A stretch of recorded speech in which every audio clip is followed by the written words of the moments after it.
Hello everybody, and welcome to the Coopersmith Career Consulting video preparation for the final exam for Abnormal Psychology.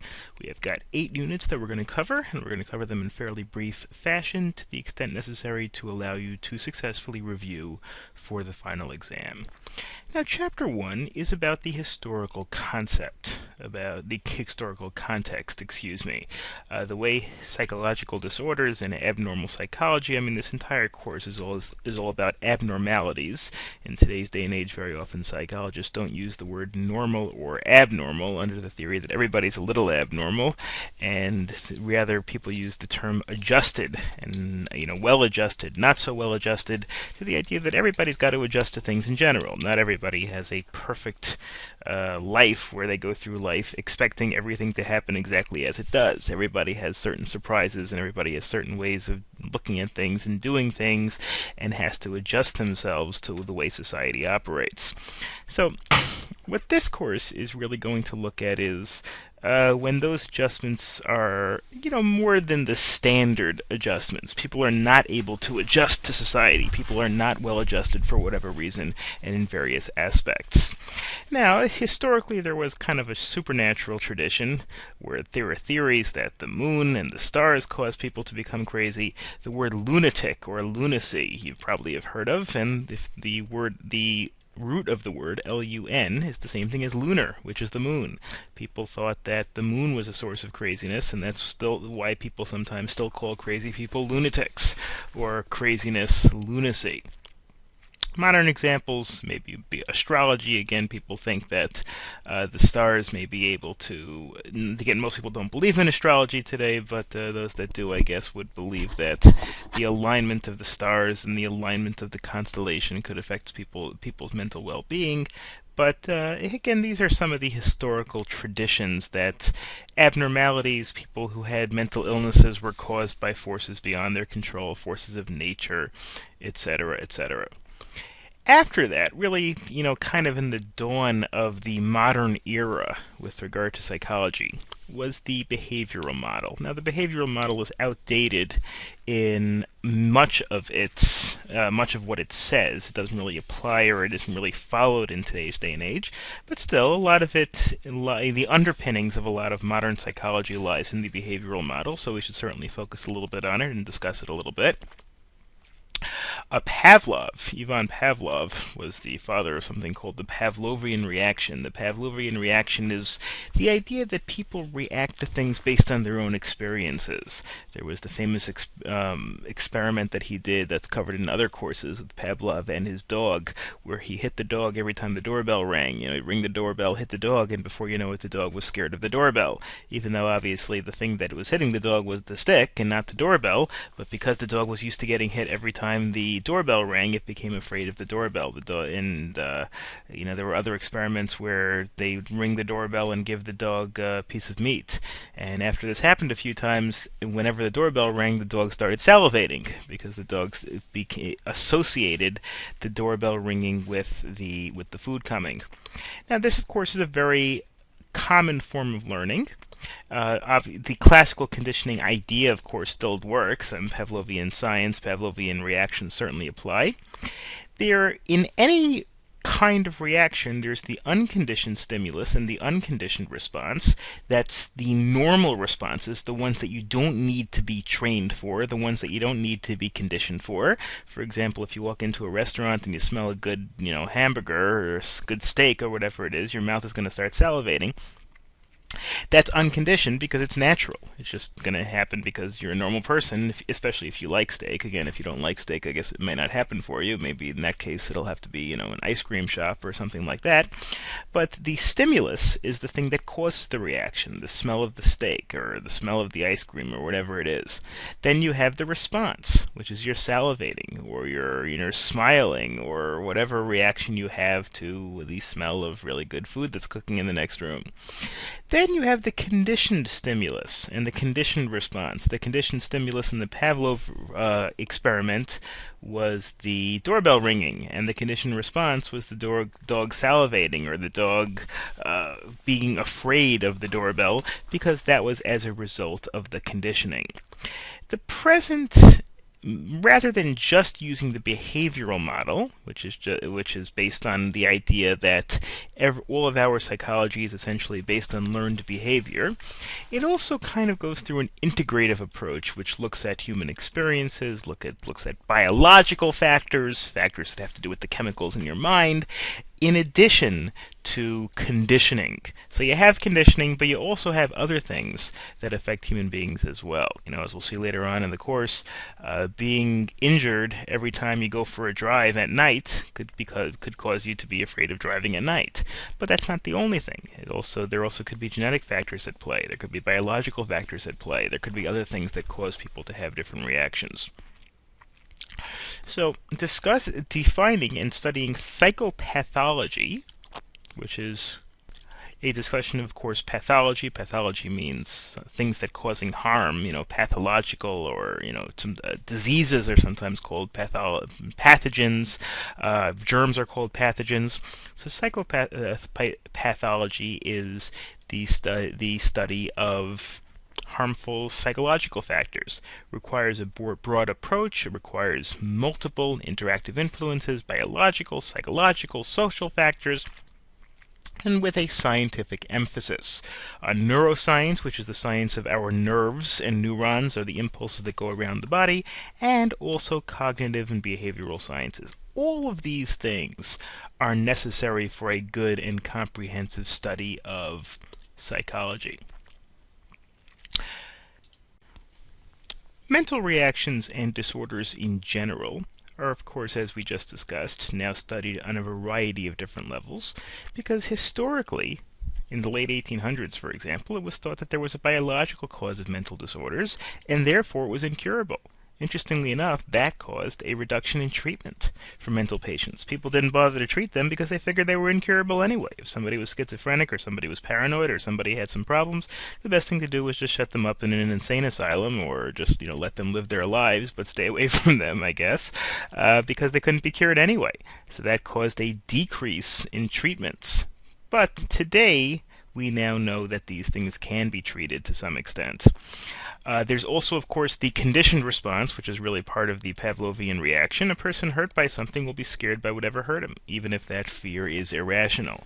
Like I said, I guess the example I gave before with going out at night is rational because you don't see as well at night. But for example, if 3 times in a row you get injured on a Tuesday, well, then you might, for some reason, you might want to stay in the house every Tuesday. Now, it's obviously irrational to think that just because it's Tuesday you're going to get hurt, even if it was a coincidence that you got hurt 3 straight times on Tuesday, but people still exhibit these conditioned responses and have to fight them very often in order to overcome them. The behavioral model has also contributed to the understanding and treatment of psychopathology. But of course, things are constantly changing. The environment has to determine. There are many different things that you have to look at when you're talking about reactions and disorders in human beings. In addition to conditioned response, you also have to look at the neuroscience, as we discussed before. Neuroscience is about the effect of the biological, the effect of the actual working of your brain on psychology. And there are many important ramifications of this idea. Number one, people with positive attitudes towards stress tend to live longer than those with negative attitudes. Now, obviously, that's something where a person's attitude, the way a person thinks, actually affects them biologically. There's something called the placebo effect, where if you think you're getting treatment, you're more likely to get cured than if you don't.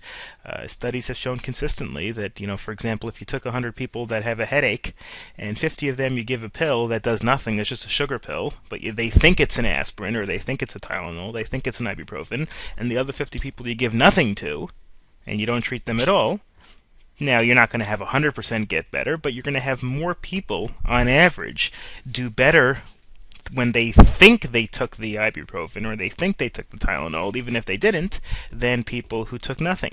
The idea is if you think you're being treated, if you think you're getting better, it's slightly more likely that you will actually get better. That's sometimes called the placebo effect. Placebo being the sugar pill, the thing that actually does nothing, but that you think is helping you, and therefore it might actually help you.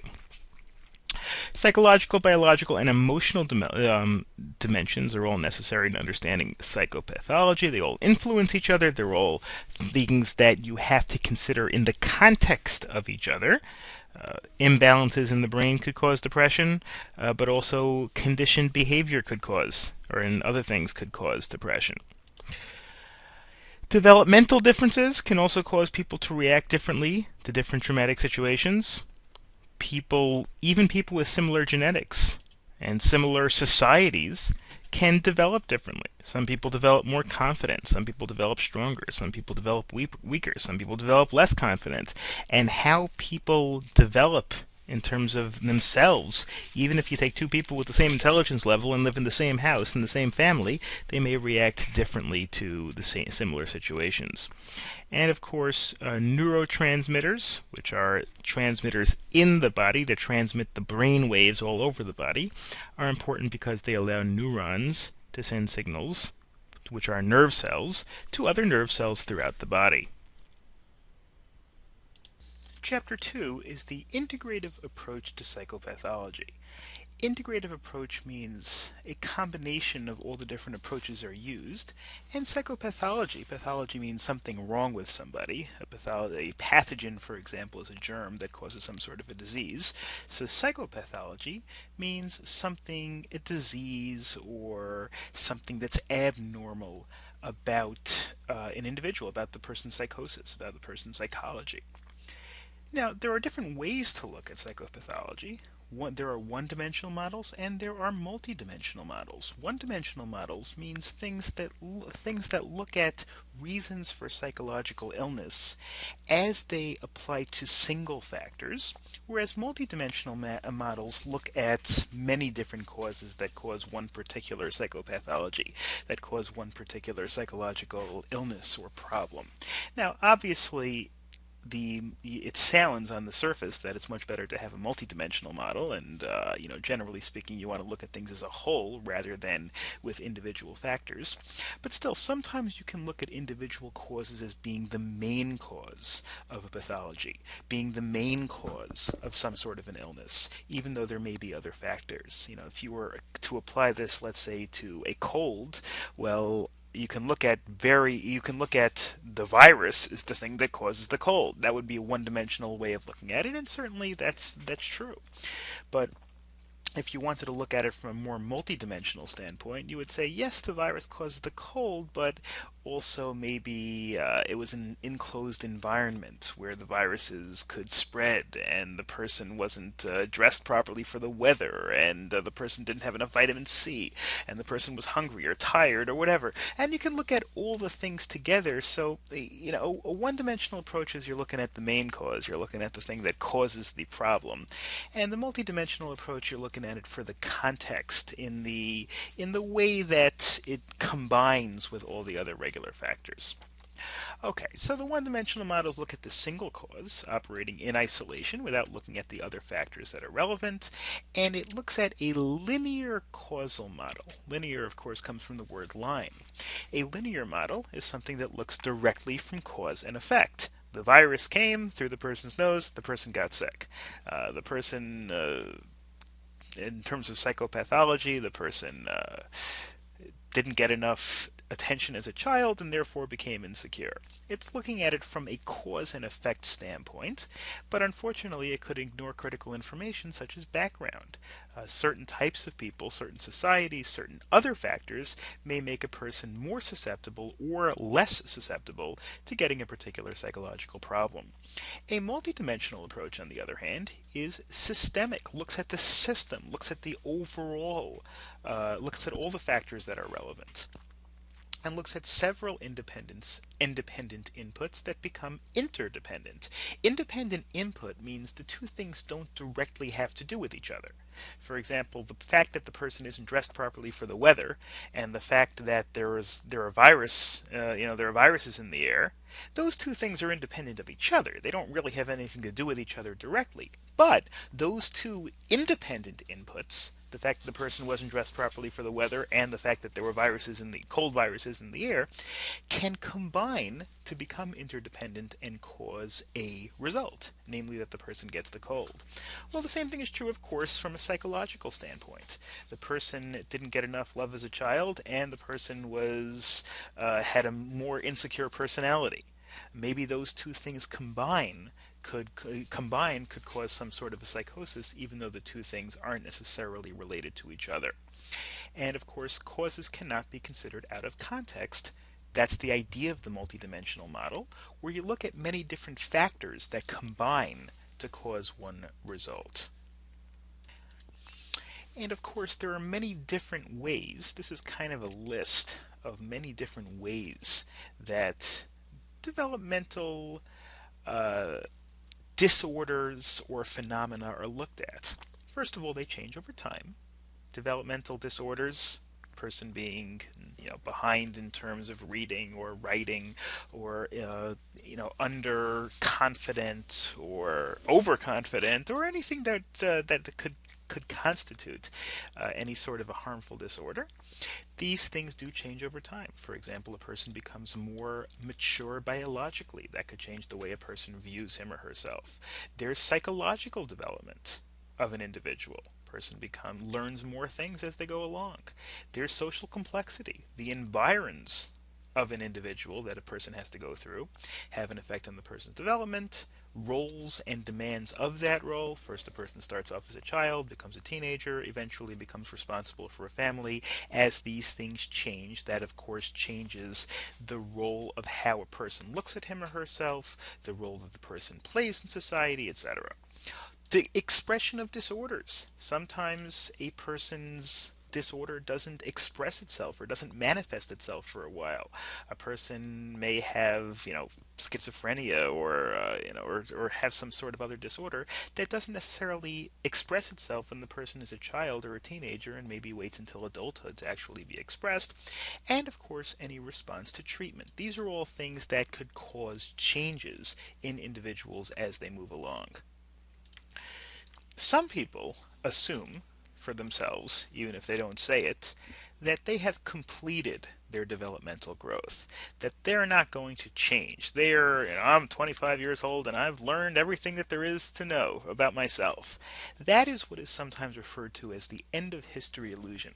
The end of history illusion is an illusion, which means of course it's not true, in which individuals believe that they have experienced their own personal growth, but will not grow or mature at any point in the future. Essentially, when a person thinks, I'm done growing from a psychological perspective, that of course is incorrect, because a person's psychological growth really lasts from birth all the way until death.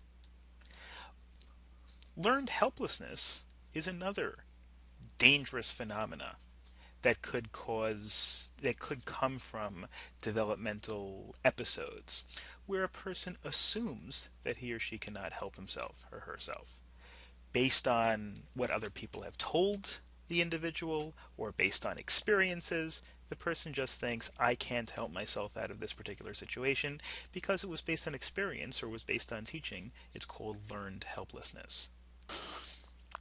Prepared learning simply refers to any development to which a person is predisposed. I mean, the classic example here is it's very easy to instill in a person a fear of, let's say, heights, or a fear of snakes, or a fear of something that is inherently dangerous, because we inherently think those things are dangerous. Now, obviously, there's nothing inherently wrong with a healthy fear of heights. It's a good thing to have a healthy fear of heights.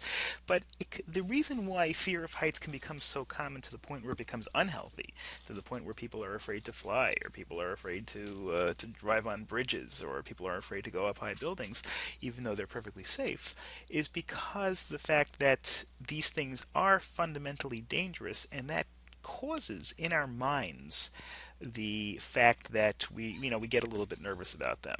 That's the idea of prepared learning. And then there's social learning, in which we learn from other people. Social learning could be that we learn from our family, we learn from our friends, whatever. These are all concepts. Again, this chapter is just really a bunch of concepts that are relevant to psychology and development of the psychology. Next, let's look at how clinical disorders are assessed and how they're categorized. Nothing is perfect or definite when it comes to psychology. It's very different than math. In math, you know that 2 plus 2 is always going to be 4. You could ask a million experts from around the world in math, and as long as they know what they're talking about, they're going to tell you that 2 plus 2 equals 4. Most people are going to be able to tell you that 2 plus 2 equals 4, even if they're not experts. Clinical disorders, on the other hand, are a little different. There are some things that most or all psychologists agree on, but there are more things, or many things, that not all psychologists agree on.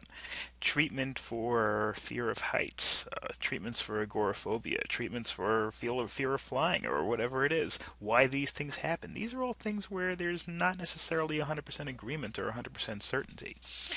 And how much certainty there is measured in something called inter-rater reliability, which means consistency among therapists.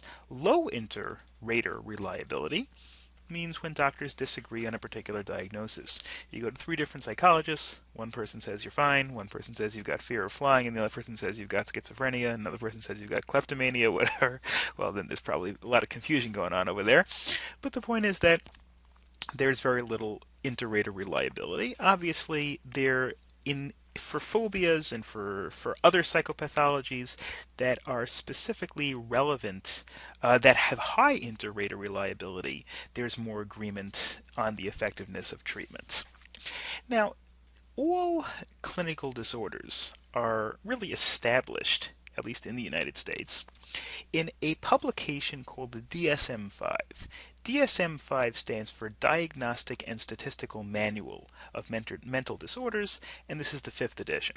Now, the 5th edition is I believe, the 2013 update, so I guess at some point in the future there'll be a DSM-6 and a DSM-7, and there was originally a DSM-4 and a DSM-3, etc., etc. But DSM is this idea of the Diagnostic and Statistical Manual for Mental Disorders. This represents the current feeling among the experts in the area, the current consensus of what is considered a pathology. Sometimes different things are originally considered illnesses, and then they're not considered illnesses. Things are considered normal, and then they go back to being illnesses, and then they go back to being normal, or things become, the symptoms sometimes are changed from being considered this illness to a different illness. The point is, obviously, the symptoms themselves don't change, but the way psychologists view certain symptoms, certain disorders, and certain treatments does change from time to time. And the DSM, the Diagnostic and Statistical Manual, is the way these things are updated, and the way these things are codified, the way these things are put into writing so that anybody can kind of see what the general consensus in the country, at least, of the American Psychiatric Association, in terms of what the consensus are, in terms of what constitutes these different illnesses and how they operate. Now, obviously, whenever you're talking about a study or an analysis of any kind of an illness, you're looking for as high an external validity as possible. External validity is the extent to which a study or the extent to which a theory is applicable to other situations.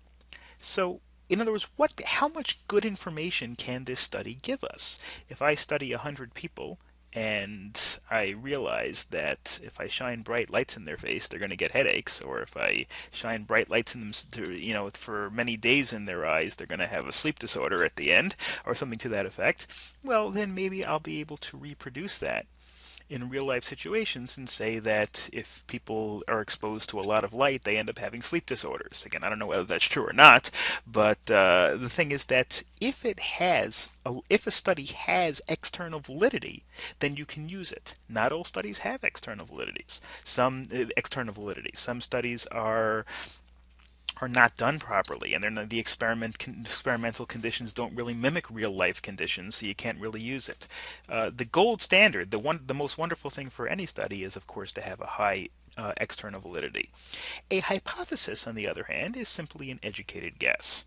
And a hypothesis is something that somebody or the person doing the study comes up with as a guess, and then goes ahead and tests it. You might have somebody might guess that a person's trouble making commitments come from growing up in a broken home, but how would you go ahead and test that? Now, you might test that by surveying 1,000 people who grew up in broken homes and 1,000 people who did not, and then based on when you correct for all other factors, you realize that 20% more of the people who grew up in broken homes have trouble making commitments. Well, then you may publish an article, and other people will review it, other psychologists will review it, and if other people agree that your study was proper and your study was valid and your study has a high external validity, maybe in the next edition of the Diagnostic and Statistical Manual, your study will be manifested in a statement in the manual saying that growing up in a broken home is more likely to lead to somebody having trouble making commitments. In terms of researching studies, there are two basic different types of studies that I want to quickly go over. You have a cross-sectional study, which you look at different people from across different age groups and different races and different genders and different everything, and then you compare the characteristics of those individuals from different groups. You may find that people in certain age groups are more likely to suffer certain types of mental illnesses or psychopathologies. You might discover that race is a factor. You might discover gender is a factor. You might discover various other things are a factor. And the way you do that is to take a bunch of different people, compare them in terms of their backgrounds, and hopefully you can notice some trends. That's a cross-sectional study, where you just study a whole bunch of people from a bunch of different characteristics. A longitudinal study, on the other hand, is a study that looks at the same individuals from time to time. You might study one person over the course of a 10-year period, and you might study how that person reacts to different things. Was the person in a good mood when the person had a lot of coffee during breakfast, or not in a good mood? Maybe you're measuring the effects of coffee on mood. Well, if you're studying one individual, you have to study that individual through many different time periods to correct for many other factors. That's a longitudinal study. Longitudinal means like going up and down, like longitude lines. So you're looking at a person up and down their life, like from one point of time to another. Those are two different ways to do it. Of course, the problem is with longitudinal studies is that you have to study people over a course of a long period of time. It can take a long time. It can be very expensive. That's why most studies that are done today in terms of researching psychological and physical illnesses are done with cross-sectional studies. Chapter 3 looks at assessment and diagnosis. Of course, the purpose of assessing any individual, the purpose of diagnosing an individual, is to understand the person who's suffering from that illness or suffering from whatever is the reason for the assessment in the first place, to predict the behavior, and of course try to prevent it from happening if it's going to be dangerous to the patient or to somebody else, plan the treatment, and of course eventually evaluate the outcome. Evaluate the effectiveness of the treatment. If a person is criminally insane or something like that, is the person ready to enter society? Is the person ready to be safe among other people? The general procedure of assessment is sometimes analogized to a funnel. A funnel means, if you picture a funnel, and here's what a funnel looks like, although I'm sure you've seen a funnel in general, but it has it's very broad on one side and very narrow on the other. And the same thing is true when you're talking about diagnosing an individual. First, you look at the general picture of the person and everything that is wrong and right with the person, and you try to narrow it down to specific problems that are relevant to the individual. As we discussed before, the general looking at illnesses and looking at psychopathologies is done in accordance with the Diagnostic and Statistical Manual, 5th edition, as we looked at before. And this is what the DSM-5 does, is to not only look at things in a vacuum, not only look at things in an ivory tower, where a bunch of people are sitting around discussing what ought to be normal and what not ought to be normal. The DSM has to take a cue from society. It has to look at symptoms that are present in disorders among people. In the world, for example, there's probably a lot more, I don't know for sure, but there's probably a lot more sleep disorders than there used to be. And the reason why I'm just saying that is because, first of all, in the old days, people used to go to sleep at a normal hour and there was nothing to do once it became dark. Now, once it becomes dark, we've got all our machines and our computers and our tablets and everything, and we're constantly bombarding ourselves with light until midnight or well after midnight, and then all of a sudden we want to go to sleep and the body has trouble shutting down. I'm sure I'm just guessing that sleep disorders are a lot more common than they were, let's say, 100, 200 years ago. That's something that the DSM-5 manual would establish, that this is something that's much more of a problem. And as we move along and technology changes, disorders change. And social attitudes can also affect what the DSM establishes as an illness. Some things used to be considered diseases, now are considered normal, simply because of the changing attitudes of society. Let's take a look at some major categories of diagnoses, some major categories of psychopathologies. These are things that are considered either illnesses or at least disorders to the extent that they affect somebody's life.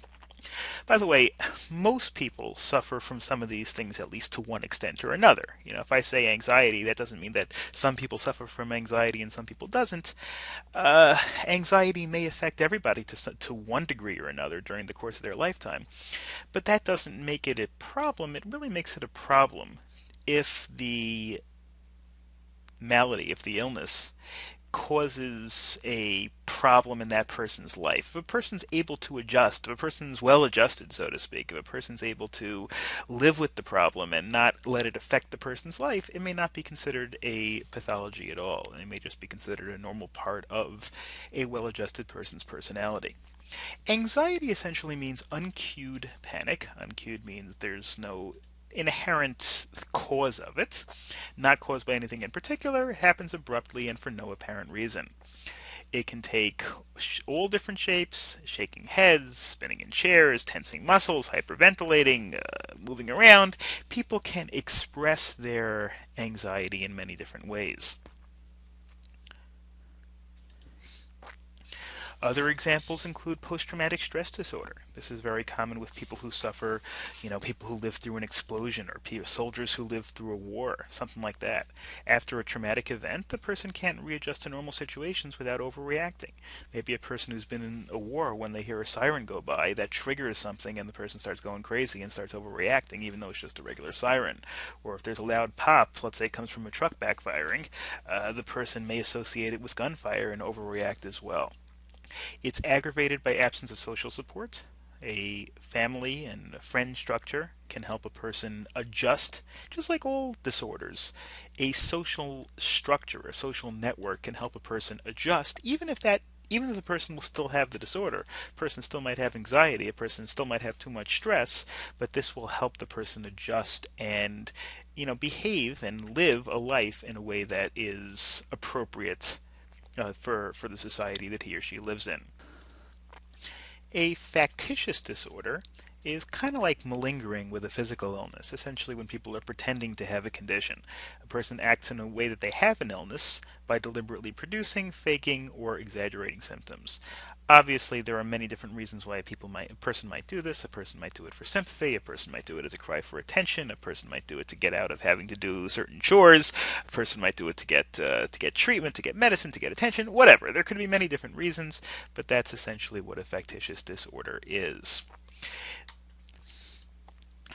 Some other disorders include depersonalization or derealization disorder, where a person just doesn't feel that things are real. These people tend to have attention deficit, short-term memory loss.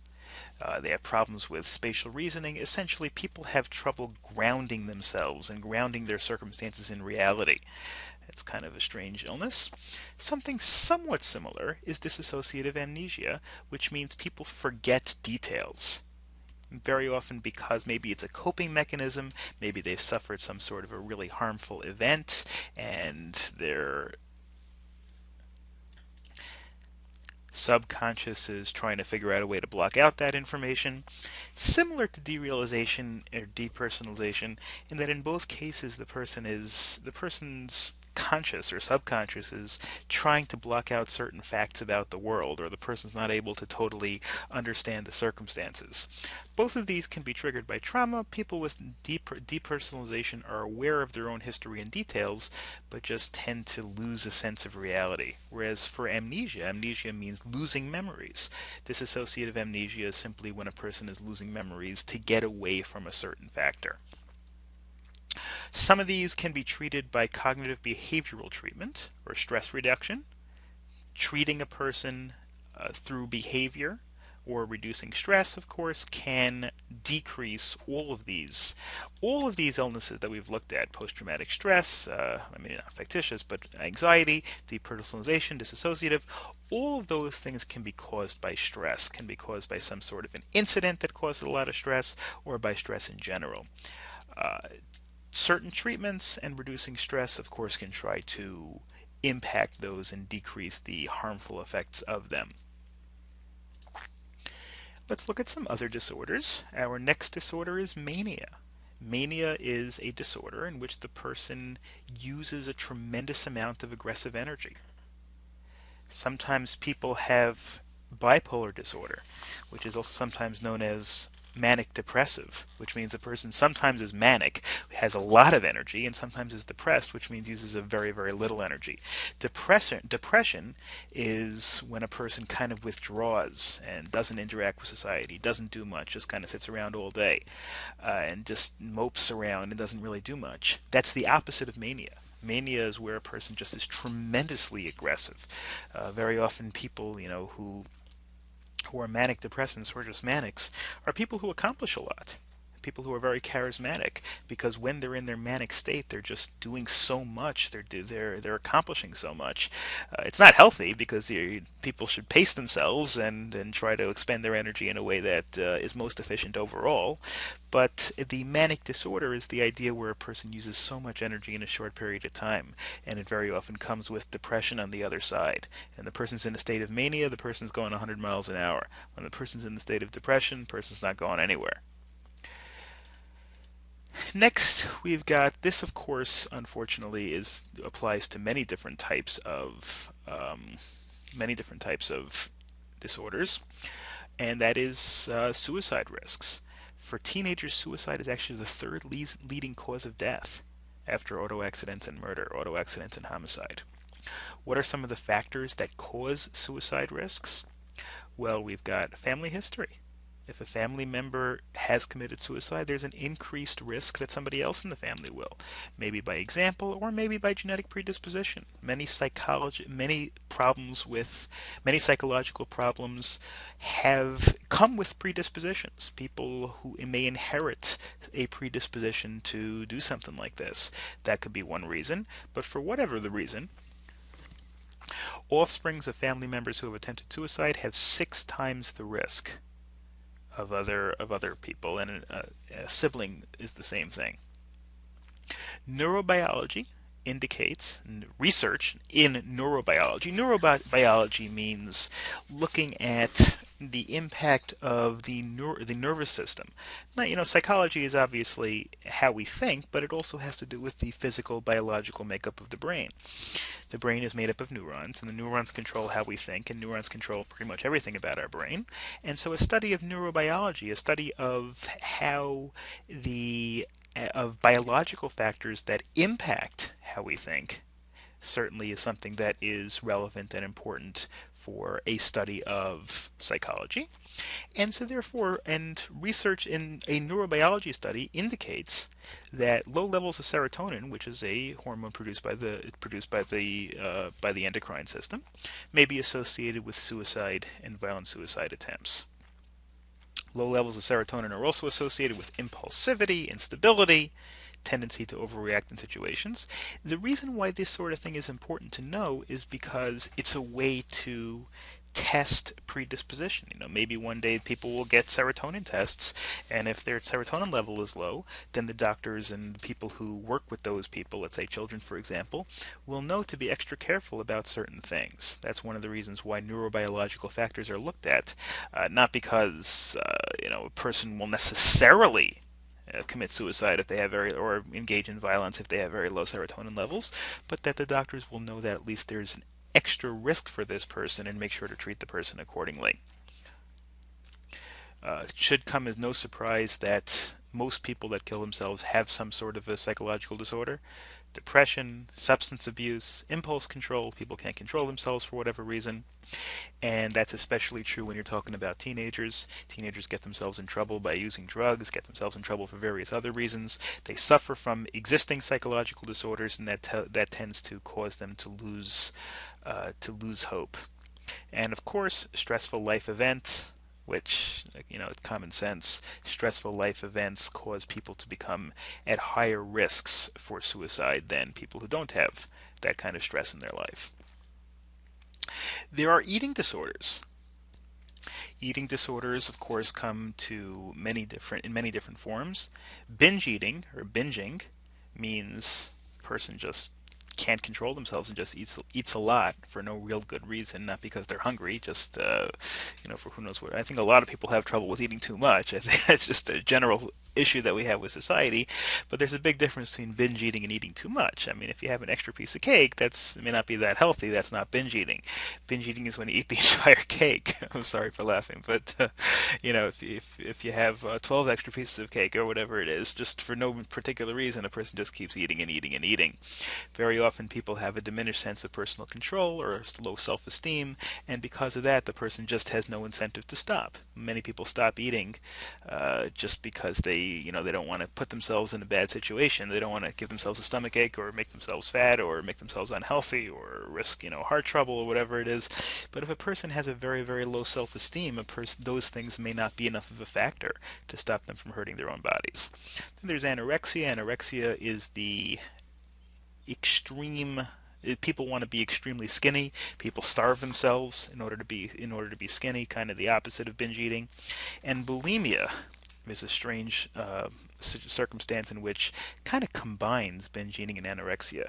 People want to be skinny, but on the other hand, they want to be able to eat, so they binge eat and then intentionally cause themselves to throw up or just do something. It could even be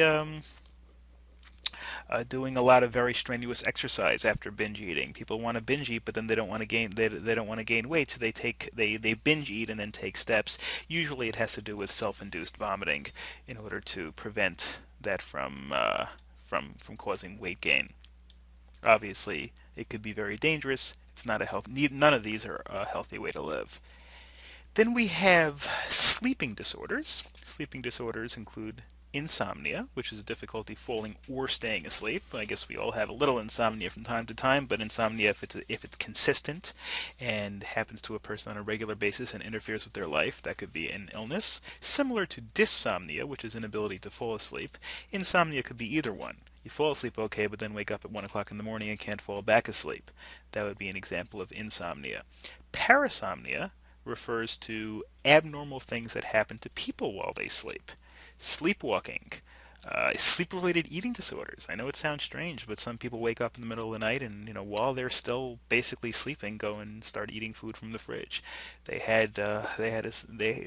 once had a study that showed that, or at least a story that indicated that people who took Ambien the sleeping pill were at risk for doing this. People would wake up in the morning after having taken Ambien and their refrigerator would be empty, and it was because they got up in the middle of the night and went to the refrigerator and ate all this food without even realizing it.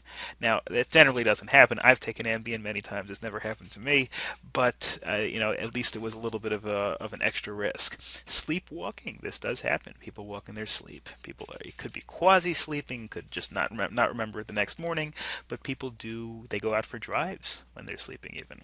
People have nightmares, of course, which I think is very normal for people to have nightmares, but if it causes damage to the person and interferes with the person's sleeping patterns and really disturbs the person, it could be considered a disorder.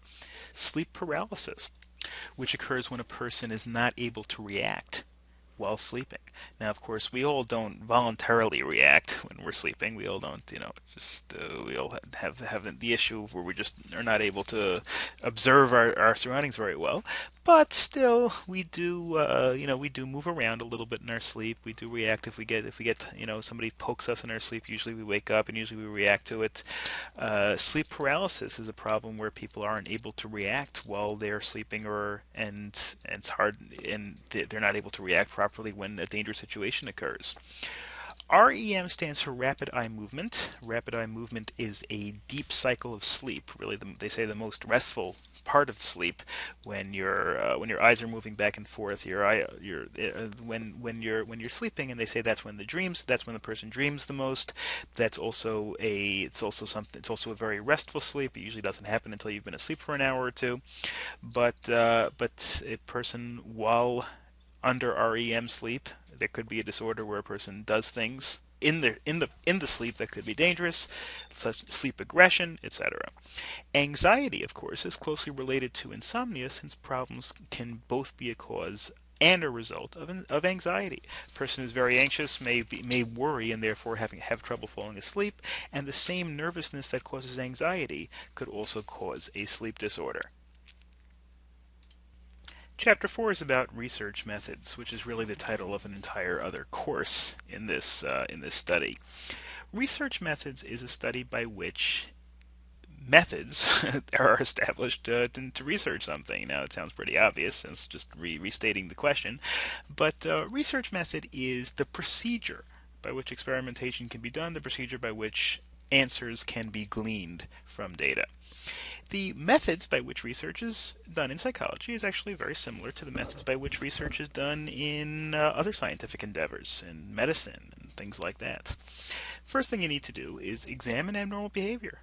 Obviously, if you want to make a determination of what causes abnormal behavior, you need to examine the symptoms of it. Ask important questions, such as what problems cause distress, why do people behave in unusual ways, how can we help develop more adaptive behaviors. Again, there's that same theme when it comes to adjustment rather than cure, making sure rather than individuals completely getting rid of whatever haunts them, the idea of them adapting to a normal situation. A basic component of any research study is first a hypothesis, and we discussed this before a little bit. A hypothesis is an educated guess. The idea that people who have been involved in stressful situations tend to suffer from anxiety more. That might be a hypothesis. There's a reason for it, but it hasn't been proven yet. In order for something to be a scientific hypothesis, it has to be testable, which means you have to be able to do an experiment. That example, of course, is testable, because you can take a bunch of people that have anxiety, and you can from throughout society, and make a determination as to whether they disproportionately were involved in stressful situations. But in order for anything to be studied, it has to be testable. You have to be able to look at results of an experimentation. You have to be able to run an experiment. You have to be able to look at data. Sometimes it's just impossible to determine something. When something's impossible to determine, you can't make you can make a hypothesis on it, but you can't test it. So you can't research it. It's irrelevant. Might as well just not even think about it. You can that ventures more into the area of philosophy. Some people discuss issues like, what's the meaning of life, or why are we here, or things like that. Those questions aren't really testable. Those, you can think about them, and you can write books about philosophy, and you can write books about, outlooks on life and what's the meaning of life, but that's not testable. So a scientist wouldn't really deal with that. Somebody who would deal with that would be called a philosopher and not a scientist. The next aspect after the hypothesis is to design the research, a method to test the hypothesis. And in every method to test the hypothesis, you have to run experiments. And experiments are based on dependent variables and independent variables. Independent variable is the cause, and dependent variable is the effect. If I'm testing how well a certain pill works to relieve a headache, well, then the pill is the independent variable. That's the thing that I'm testing. Then the headache is the dependent variable, the thing that allegedly or supposedly relies on the independent variable. So if you're talking about being in war causing post-traumatic stress disorder, so being in the war would be the independent variable, and the post-traumatic stress disorder would be the thing that's dependent on being in the war, so therefore that would be the dependent variable. Any research study has to strike a balance in the relationship between internal validity and external validity. Now, of course, ideally, you'd want the experiment to have the maximum internal validity and the maximum external validity. Sometimes there's not enough funding to establish both to the maximum extent. Internal validity means how well the experiment is done, and this is usually a determination of how well you correct for all other factors. For example, if I want to test whether a pill works to cure a headache, well, okay, I give 20 people the pill, and 10 of them, or I'm sorry, 10 of them, 10 people, 20 people have headaches. I give 10 of them the pill, and I don't give the other 10. And I measure what is the relationship of healing. Let's say if I find out that 7 people who got the pill were cured and only 3 people that didn't get the pill were cured, that's obviously an indication that there is a difference. But how well did I correct for all the other factors? First of all, did I have a large enough sample size, or did I just bring in too few people? Did I have the conditions otherwise be the same? For example, maybe in one room there was light and the other room there was no light. That's another factor that might have influenced whether people's headaches went away. Did I correct for the age of the people? In other words, did I give the pills to people who were in their 20s and not give the pills to people who were in their 50s? Maybe age had something to do with it. Did I correct for all the other variables? How was the procedure of the experiment done properly? External validity is the question, as we discussed earlier, does the same thing happen in other settings? Okay, it happened in the lab, it happened in our particular circumstance. Will these same factors apply? For example, this headache medication, well, let's say all of the patients that, we corrected for everything. Let's say all of the patients, we got the exact same age and the exact same weight and the exact same everything, and we put them all in a bed, and the bed was in a humid room that was cool and that was dark, and we put them all under the covers, and then we tested them 20 minutes later to see how many people still had headaches. Well, that's fine. That's a wonderful internally valid study because you corrected for all other variables, but does that really apply to real life? I mean, are people in real life going to have those same circumstances, or are they going to be walking around doing their jobs? And obviously they're going to be walking around doing their jobs, so we don't know whether that's a really good study in terms of external validity. Does it give you the ability to test what's going to happen in real life? On the other hand, if you do a study that has that where you just give it to people who are walking around doing their jobs, that might have external validity because it mimics real life situations, but on the other hand, maybe you sacrifice a little bit of internal validity because now maybe people are doing different jobs that are slightly different, or maybe people work in slightly different areas, and maybe that compromises the other variables, and that brings other variables to play. So you have to look at the internal and external validity to a study, and try to get as much as possible of each of them without compromising the other. May not be possible, but that's kind of the balancing test. The idea of an experiment is to test your hypothesis to see if it works, and some of the ways in which experiments should be done include minimizing confounds. Confounds are things that could confuse the experiment, things that could cause results that mess up your testing. These things include control groups. Control groups means people that you're not testing be able to compare your results. In my example before, you gave the pill to 10 people who had headaches, and you did not give the pill to the other 10 people who had headaches. The people who you did not give the pill to are the control group. This is the group of people that you're not testing. This is the group of people whom you are going to compare your results to. Randomization. Rather than picking all 10 people who you're giving the pill to based on certain criteria, if you have 20 people overall on your experiment, the best thing would be to give 10 to completely random people so that you don't choose them all based on some criteria that may mess up your results. One way to do an experiment in a way that's valid is to try to use what is called an analog model. An analog model is a study in psychology that attempts to simulate real life, that attempts as much as possible to simulate whatever real life situation there is. You might tell your subjects in the headache study to go around and file paperwork or lay bricks or do whatever they do normally. And that increases the generalizability of the study. In other words, the application that it has to general life as a whole. Now, in order for a study to be valid, it has to be significant. Significance means the study is big enough and the study is relevant enough to have results that you can learn from. And there are two basic types of significance. There is statistical significance and clinical significance. Statistical significance means your sample size is big enough. Statistical significance means it's enough so that you can establish uh, a rule or a relationship. Sometimes in statistics that means 95% certainty.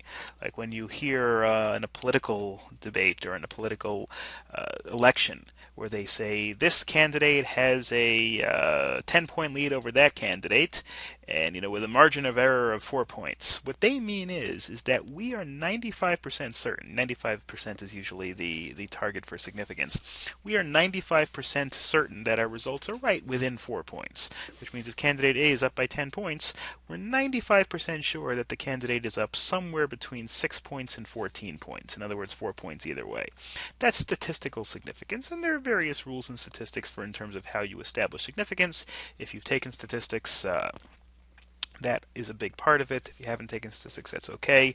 Just know for your own mind that there are statistical ways to establish significance, to establish how good your survey is and that you've surveyed enough people to draw a definite conclusion, or at least draw a reasonably certain conclusion. You can't be 100% sure. Clinical significance, on the other hand, is the practical importance of the treatment effect. Does it have an effect on everyday life? So statistical methods is really just a branch of mathematics, and it reduces biases because it gets a large enough people to establish that there is a real result over here. Clinical significance means, will this replicate itself in real life? Is it meaningful or is it just by chance? Does one mean the other? Because this pill worked to cure headaches in the lab, does that mean this pill will work to cure headaches in real life? Of course, you have to look at both of these things. You have to look at the effect size. How much of an effect does it have? And does it have validity in the outside world? Does it have the ability in the social world and society? Correlation means the nature of the relationship.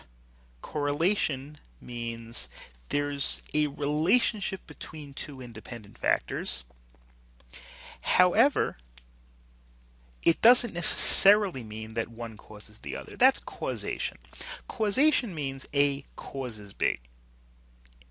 Correlation means A and B both move in the same basic areas. Let me give you an example. Let's say I'm out on a hot day with an ice cream cone, and I'm sweating, and the ice cream cone is melting. Now, those two things are correlated. Why are they correlated? Because they both happen based on the same factors. They both happen when it's hot outside. The heat causes the ice cream cone to melt, and the heat causes me to sweat. Those two things are correlated.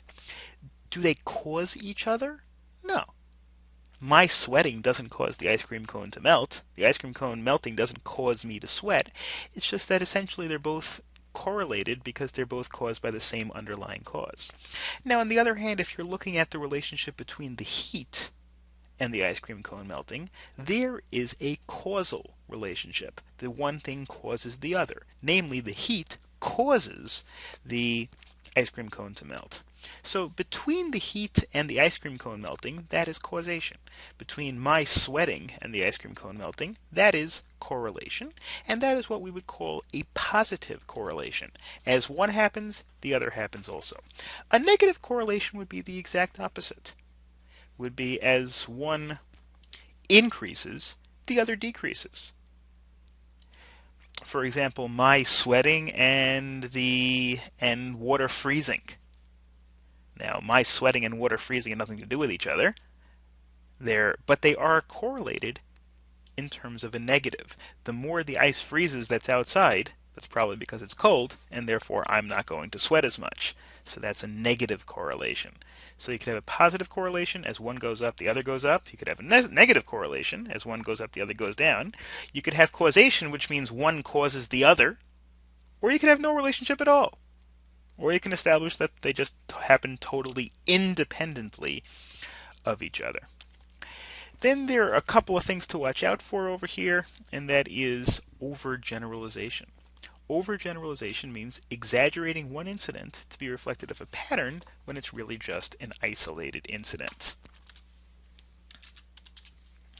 So, example. You think you'll fail a class just because you missed one question. Oh, I missed that question. I'm obviously going to fail. I'm obviously stupid. I struck out. I obviously can't play baseball. Something like that. People make overgeneralizations. A person does one bad thing and say, oh, that person's a rotten person because the person did one bad thing. That's something to watch out for. Just because there's one result in one direction doesn't mean all results will be in that direction. And the systematic collection of data on a patient's outcomes over the course of time is a clinical replication series, of course, because it's a series of data that's collected on a certain individual. The next chapter is an interesting concept. It's about psychological and social factors that influence health. We don't really think of it being that way. We think of psychology and physical health and physical manifestations being totally separate, but they're not totally separate. They do influence each other. People's psychological makeup or the stress that they feel in their mind could have real life effects on their health or on the way they feel. That is also sometimes referred to as a psychosomatic symptom. A person who's very, very upset for a long period of time and gets a headache. Very often that could be a manifestation of the person being upset. That's a psychosomatic symptom, and in general, psychological factors can be affected by physical health and also they can affect physical health. So, for example, the stress in general could make the immune system weaker. A person might get a cold or a person might get sick because they're stressed out. It sounds kind of strange. Why would being stressed out have anything to do with getting sick? Well, the answer is because stress actually has effects on your system. It makes your immune system weaker. One of the things it does is it increases blood flow all over the place as blood's moving more quickly and is constantly on an elevated heart rate. Maybe it's not as effective at fighting infection. I'm not 100% clear on exactly how it works, but somebody with a lot more training in this probably would be able to explain it a little better. But I can just tell you in general that they do say very often that people do get sick more if they're stressed out. And the reason could be because stress decreases the ability of the immune system from fighting off diseases. Biofeedback is a process by which a person is helped by becoming aware of physiological functions.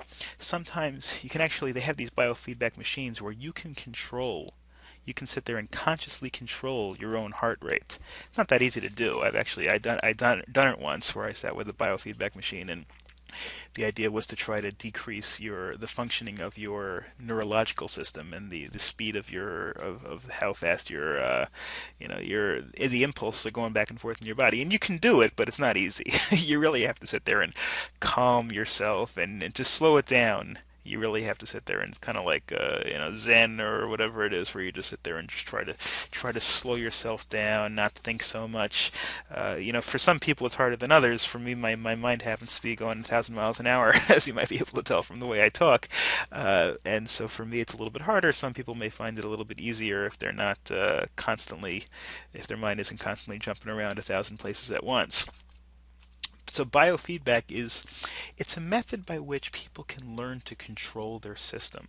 It's a method by which people can learn to control how fast their neurons are flying around all over the place. Another issue is that people diagnosed with serious diseases sometimes deny the seriousness as a coping mechanism, which could actually be good in the sense that it could allow for better coping with obviously what could be a very bad situation. Next, we have the issue of substance abuse. Substance abuse, of course, is a very negative factor for many people. Could, certainly some use of drugs could be good. People use aspirin, people use certain other medications could certainly help. Certainly also psychological drugs that help with psychological illnesses can help a lot. But then there are also drugs that can work sometimes temporarily, but also could have very bad side effects or make people addicted. A couple of examples over here: there are depressants and there are stimulants. Depressants are drugs that slow down your metabolic activity, slow down your activity in general, your brain waves, your blood pressure, etc. Things like Seconal. Seconal is a barbiturate, which really makes a person feel sleepy. Sometimes it's used to treat insomnia. It's kind of like a sleeping pills. And there's Halcyon, which also treats insomnia. These are called benzodiazepines, which are, a little bit different than barbiturates, but also are depressants. Valium is another example of a depressant. Valium is sometimes used to treat anxiety. People are nervous about something, and they take Valium in order to calm themselves down, to make them a little bit more relaxed. A lot these drugs are used for those purposes. I mean, there's Klonopin. There's a lot. There's Valium is diazepam, but there's another one that I'm trying to think of right now. Right, it's lorazepam, which is marketed under the name Ativan. But there's Xanax. There's a whole bunch of these different depressants, which basically are meant to reduce stress or reduce anxiety. Then there are stimulants, which increase nervous system activity. Caffeine is a classic example that most people have at least a little bit of. I mean, chocolate, Coke, coffee, of course, all have caffeine. Many foods have caffeine. There's cocaine, which is, of course, an illegal drug. Nicotine, which is in cigarettes. In And these are all things that increase blood pressure, increase metabolic activity. Sometimes they can give people a rush and get them to be able to do something, but of course these things can be addictive and can be unhealthy in some situations. In order to stop taking these kinds of substances can be very difficult. People who stop taking these narcotics cold turkey can get withdrawal symptoms: fever, chills, nausea, vomiting, diarrhea, aches, pains. People who need to stop taking these things, even something like cocaine or even caffeine. People who want to stop drinking so much coffee. People are used to drinking 5 cups of coffee a day, and all of a sudden they want to stop. It may not be as bad as the withdrawal symptoms as as serious drugs like cocaine, but people can get headaches. People very often, if they're not eating, they're fasting for whatever reason. People get caffeine headaches. People get all sorts of withdrawal problems when it comes to stopping to take caffeine or these drugs in general. And so management of drug use involves use of reinforcement for specific behaviors. It's very important to establish that these drugs, when they are used, the ones that are legal, the ones that are used, they're used in a way that's not going to addict people, and it's really designed to curb certain behaviors or to establish certain behaviors, but not to be a crutch that a person always has to use on a daily basis. So there are many different types of treatment for substance abuse. There are biological treatments, like aversion therapy, where the idea is that a person is trained to think of a negative association. When a person takes the drug, they get a pinch, or they get pain, some sort of pain. That's designed to establish a negative association, so that the people will have a person will have a negative association to this addicting drug rather than a positive one. Also, you can have reinforcers that reward reaching certain goals. The person is trained to get a good meal or to do something fun when they've gone a certain amount of time without that drug, without that substance. Another approach is community reinforcement, where other people, family members, friends, reinforce the support for the individuals. Reminding a client about what he or she cherishes most could also help. In other words, giving the person something to live for, something to improve for, a reason to improve, a reason to be motivated to continue to work out properly. And then, of course, you have cognitive behavior therapy, which addresses multiple problems of the disorder and relapse and preventing relapse. This focuses on it examining the relationships between the behaviors, the thoughts and feelings involved, things like that. It's kind of like a holistic evaluation of what's causing these behaviors and how to try to mitigate those behaviors and change those causes. Unit 6 is entitled Personality Disorders. Disorders that are relevant to a person's overall makeup rather than a particular uh, propensity. Somebody has a particular propensity to be upset. Depression, for example, is not really a personality disorder. It's a behavioral disorder. Personality disorder is only applies if it's pervasive, long-standing uh, disorder that has to do with a fundamental aspect of the person's personality. The first one on the list over here is paranoid personality disorder, and that is suspiciousness and generalized mistrust of others. Of course, a certain amount of skepticism is healthy, but when it comes to the point where you assume that everybody has ulterior motives and nobody has your best interests at heart and don't believe anybody, that could turn into a disorder. Diagnosis itself doesn't really matter the extent to which the person is paranoid. Now, obviously, there are different levels of paranoia. A person could be paranoid and think that everybody always is trying to hurt the person, or it could just be limited to some extent. They are both, of course, a disorder. It's just a question of to what extent. Gender differences apply to many different types of personality disorders based on tolerance of behavior in a culture. In some cultures, for example, men are expected to be stoic and tough, whereas women are expected to be emotional and caring.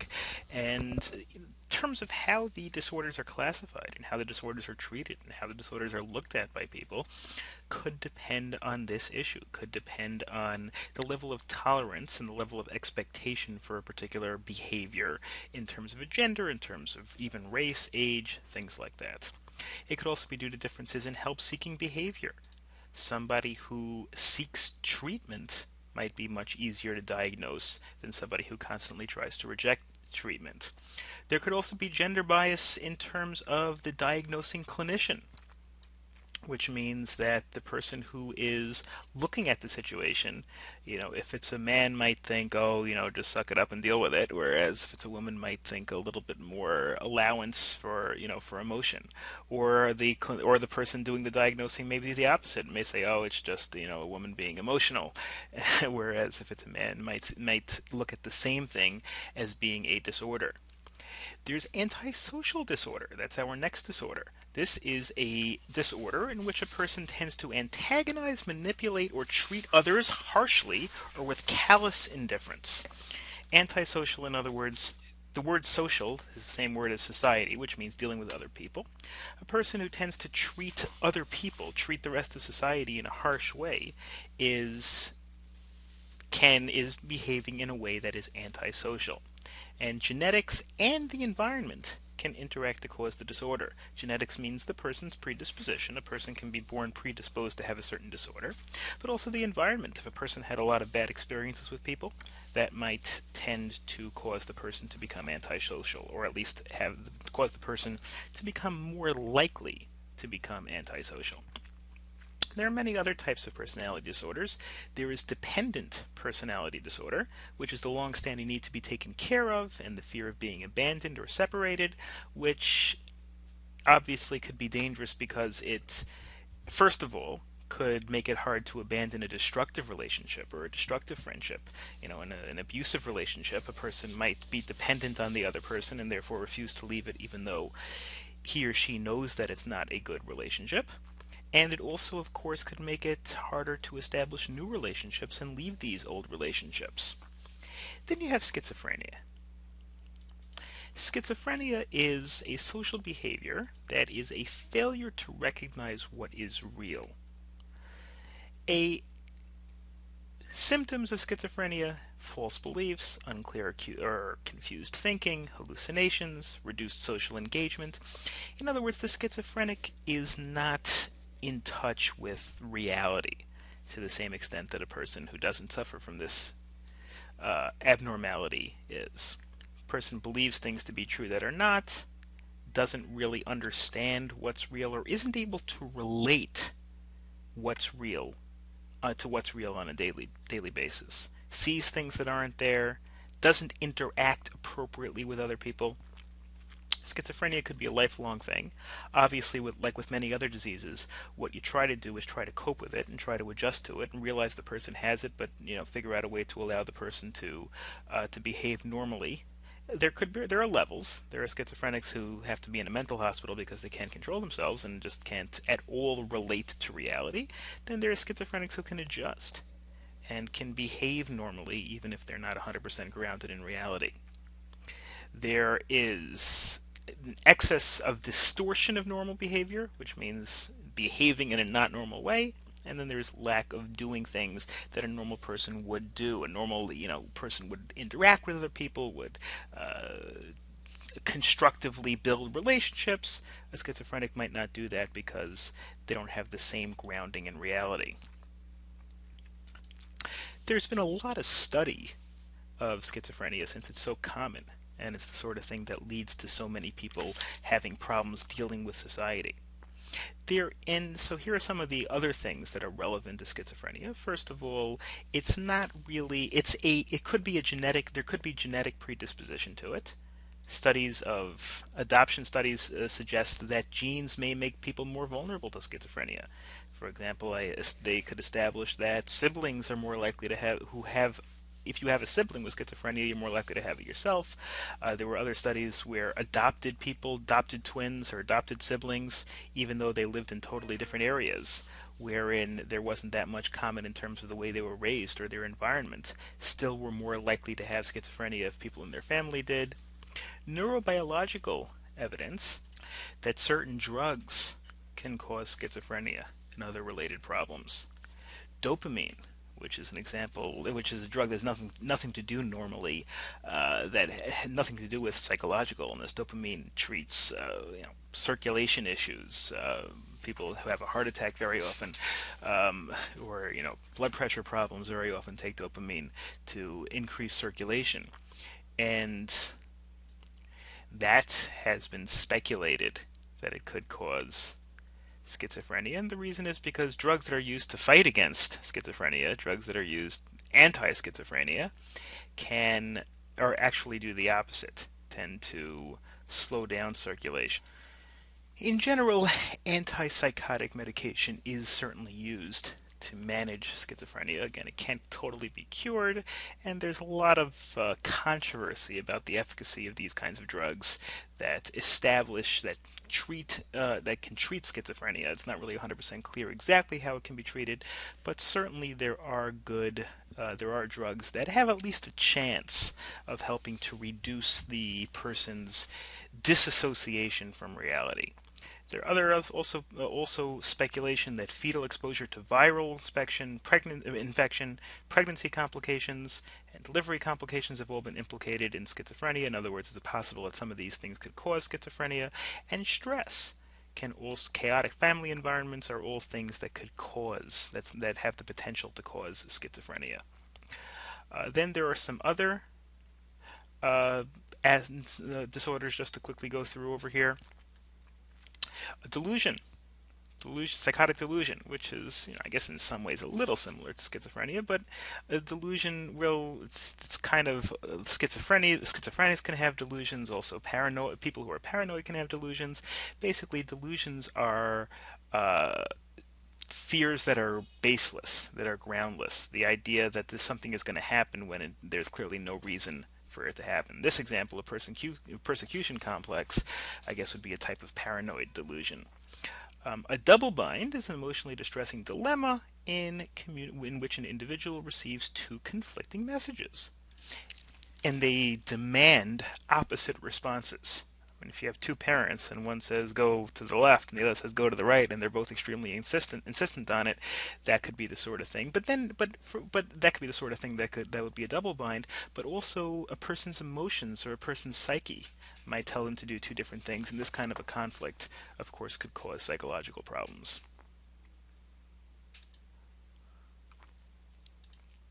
The next unit is learning disorders. Learning disorders, or learning disabilities, are neurologically based. In other words, they are based on brain activity, neurological activity, processing problems. They can interfere with basic skills, reading, writing, math, and can also hurt the person's ability, the sufferer's ability, to organize themselves in other ways, such as planning time, reasoning, short-term memory, attention, all of these things. Now, learning disorders, of course, are most recognizable in children. Adults can kind of hide their learning disorders by doing things that don't require these types of skills. You know, if a person isn't good at writing or math, maybe they can get a job as a carpenter or plumber, and then they can kind of hide that. And in children, it is pretty obvious because all children are expected to essentially complete the same basic curriculum when it comes to schools. So, since difficulties with reading, writing, or math are recognizable during school years, the sign and symptoms of learning disorders are usually diagnosed in children. That, of course, that doesn't mean that only children suffer from learning disorders. Adults suffer from learning disorders as well. Of course, the difference being that children, it's much more obvious when a child has a learning disorder than when an adult has that same learning disorder. So these are not necessarily the same thing as learning handicaps. You know, if a person just, can't see properly, or can't hear properly, or can't write properly because of some sort of a hand issue or a nerve issue, something like that, that's not a learning disorder or is that a learning disability. That's a motor disability or a physical disability, something like that. Learning disorder is simply, or learning disability is the inability of the person to properly process information in math and in writing in basic areas like that. There's also other things that are not the same thing as learning disabilities, things like mental retardation, emotional disturbance, environmental or economic disadvantages. The fact that somebody's poor and didn't get a good education, that's not a learning disorder. That just means the person didn't learn properly because the person wasn't taught properly, or the person wasn't given the appropriate resources. Learning disability really would manifest itself almost regardless of the resources and the teachers the person was given. Of course, learning disabilities can be compensated for with extra work, so it's not like somebody who has a good teacher won't be at an advantage over somebody who doesn't, even if they have a learning disability. But having bad teachers, or having physical handicaps, or having cultural issues is not the same thing as having a learning disorder. Now, learning disorders don't necessarily mean that a person, that a child, let's say, for example, fails tests or does badly. It doesn't require poor performance. Just having difficulty, and the opposite, just having difficulty or not doing so well doesn't mean they have a learning disorder. If a student always gets hundreds doesn't mean the student doesn't have a learning disorder. It just means that the student is well compensated if the student has a learning disorder. On the other hand, if a student gets 50s, it could just be the student isn't studying properly or isn't being taught properly. It doesn't necessarily mean that the student has a learning disorder. Just not being smart is also not a learning disorder, and by the same token, people can be smart even if they have a learning disorder.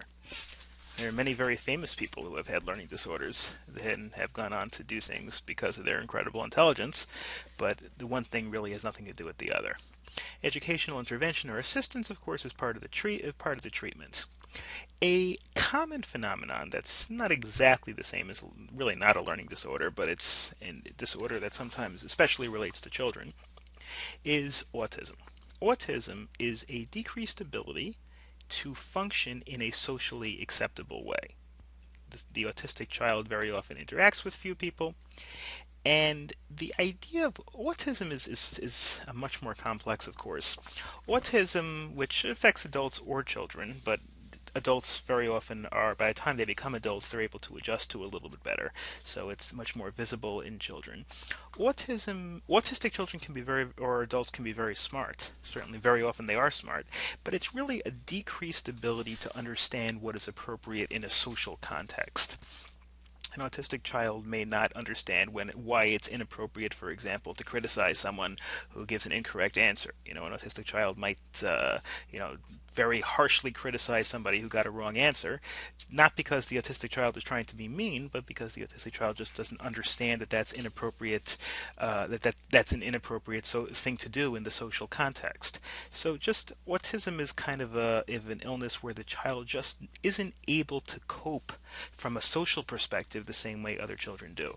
Very often, autistic children are geniuses. Very often, they're extremely smart with a knack for remembering things and a knack for being able to perform intellectual feats, but often it's because they have this kind of disconnect with the world. They focus more on intellectual endeavors.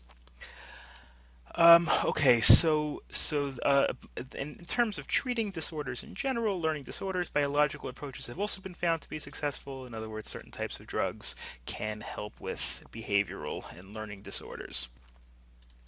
A couple of other cognitive disorders. There's delirium. Delirium is a decline from cognitive function, basically attention deficits, disorganization of behavior. I mean, delirium could be temporary. Sometimes people say, like, if you have a very high fever, you could be delirious, even. Just the inability to organize yourself, inability to focus and pay attention. And delirium essentially is when somebody is just not able to focus appropriately. Permanent or long-term delirium occurs where people just aren't able to properly organize themselves and organize their lives. And of course, another very long-term, very insidious illness, of course, that's relevant to what we've been discussing is Alzheimer's. Alzheimer's is a progressive disease that destroys memory and other important mental functions. Alzheimer's could last a long time. I mean, I've heard of people having Alzheimer's for 15, 20 years even. Alzheimer's at the beginning just manifests itself in things like, you know, memory loss, just inability to reason properly, and eventually the brain degenerates and degenerates and degenerates to the point where all the brain functions start to go as the disease moves along. It moves very slowly at first, and then as it gets later in the process, it moves much more quickly. People with little training and education are at the greatest risks for developing Alzheimer's. One theory is that the abilities acquired through formal education create a mental reserve that helps offset some of the symptoms. Now, Alzheimer's cannot be cured, but it can be treated to at least some extent. There are drugs used to treat Alzheimer's disease. What they try to do is they try to slow down the progression of the disease, but it can't actually be cured. There are vitamins and herbal remedies that some people have taken with antidepressants, antipsychotics, etc. Some of these it's not 100% clear whether they really have any effect. And psychosocial approaches focus on improving the lives of the patients, not necessarily by taking away the effects of the disease, but by teaching them to cope. For example, if an Alzheimer's patient doesn't remember something, they'll be coached in a way to get that information back without making it obvious that they forgot something. So, I mean, Alzheimer's, of course, people live with. It's a lifestyle because people do live with it for decades even. Once it advances, of course, eventually it will kill the patient because it'll just keep decreasing brain function until there's not enough left for the person to survive. And finally, our last unit is about criminal behavior. Obviously, being criminally insane or having the propensity for criminal behavior is a psychopathology, is something that's negative, of course, from a psychological perspective. Now, not every criminal is mentally deranged. Not every criminal is mentally ill. Some of them are just greedy or just, bad people or put the interests of themselves above the interests of other people. But criminal behavior could also be a result of a psychological defect. A criminal, if considered dangerous, even if they're still considered dangerous, even released criminals can be committed to mental institutions. For example, a person who is found not guilty by reason of insanity, or a person who is even not convicted of a crime or whose sentence is over, a person can be committed to a mental institution. If a person is a dangerous, killer or burglar or assault or person or whatever it is, person who beats people up, even if that person is not considered guilty of a crime or the sentence is run out, if a person is considered a danger to themselves or to others, person can be committed to a mental facility. Now, a person being committed to a mental facility, they are entitled, of course, to a hearing. They're entitled to a neutral arbitrator. The state would have to bring evidence from doctors that the person is criminally insane, the person is a danger to himself or to others, and then the person could be committed. So, civil commitment, which means essentially putting a person away. You're talking about somebody who was, or a person who was, whose sentence is over, not convicted of crime, or even, as I said before, found not guilty by reason of insanity.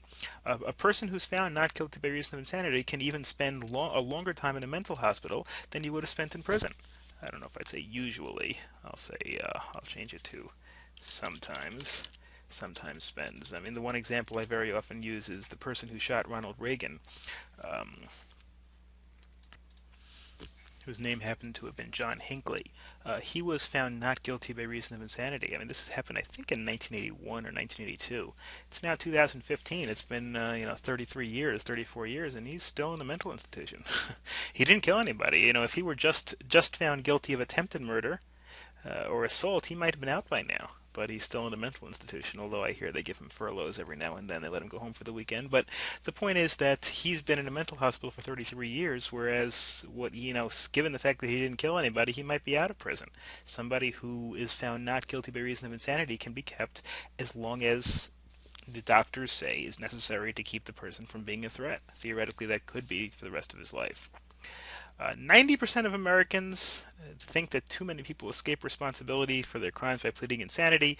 It is not that easy from a criminal perspective to plead insanity successfully, but it does happen from time to time. In fact, in 1986, really kind of in response, the American people kind of got upset about the insanity defense when John Hinckley, the person who shot Reagan, was found not guilty by reason of insanity, and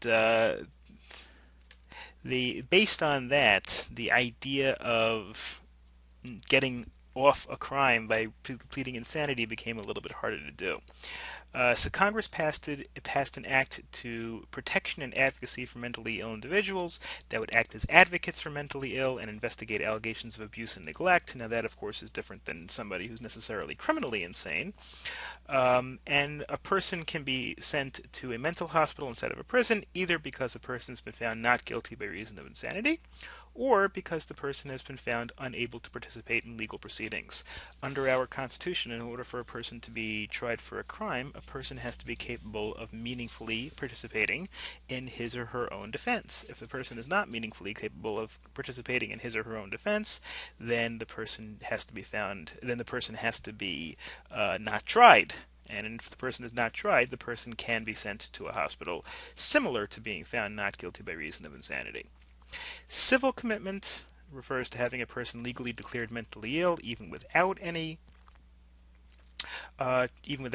criminal trial. But of course, there has to be some sort of a hearing. There usually has to be doctor's testimony. And finally, we have a discussion that since 1980, really since the Reagan shooting, the approach has been to focus on law and order rather than worrying so much about people with mental illness. Certainly is not as much as it used to be. Okay, so that's pretty much all we have for this subject. I want to thank everybody for listening, and I want to wish you good luck on the final exam. And thank you very much.